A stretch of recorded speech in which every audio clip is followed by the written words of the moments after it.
সপ্তাহ জুড়ে পানিবন্দী লাখ লাখ মানুষ। দেশের দক্ষিণ ও উত্তর পূর্বাঞ্চলে বন্যায় মৃত্যু বেড়ে দাঁড়িয়েছে ৩১ জনে।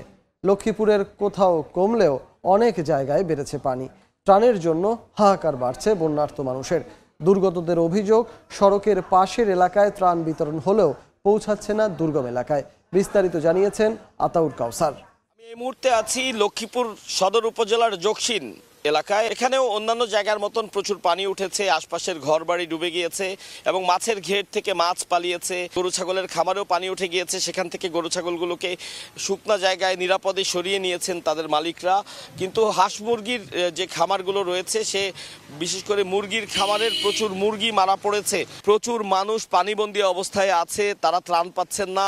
কেউ কেউ বলছেন যে একাধিক ব্যক্তি ত্রাণ পাচ্ছেন, আবার কেউ বলছেন যে তারা গত 15 দিনে একবারের জন্য ত্রাণ পাননি। তারা অনুরোধ করেছেন যেন প্রত্যেকটি বাড়ি ধরে ধরে, ঘর ধরে ধরে প্রত্যেকটি মানুষকে ত্রাণের আওতায় আনা হয়। ত্রাণ দেয় না, ত্রাণ এখন দিতে গেলে মনে করি এটা কাঠ একটা ছায়, কাঠের তো না থাকলে ত্রাণ দেয় না।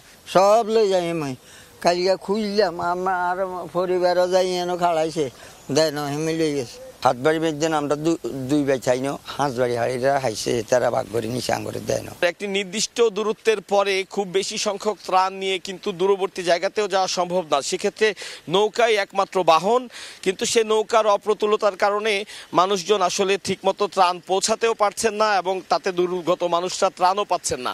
একই সাথে যারা নানানভাবে দুর্গত অবস্থায় আটকা পড়ে আছেন বন্যার্ত এলাকায়, অনেকে অসুস্থ আছেন, কিন্তু উদ্ধার কাজ চালানোর মতন সুযোগও নেই। আশপাশের যে খালগুলো রয়েছে সেগুলো প্রত্যেকটিরই মুখ বন্ধ এবং বলছেন যে বিগত সময়গুলোতে অনেক প্রভাবশালী ব্যক্তি সরকারি খাস জায়গা দখল করে খালের উপরে বিভিন্ন স্থাপনা নির্মাণ করায় সেই কারণে এই খাল দিয়ে পানি আর নেমে যেতে পারছে না।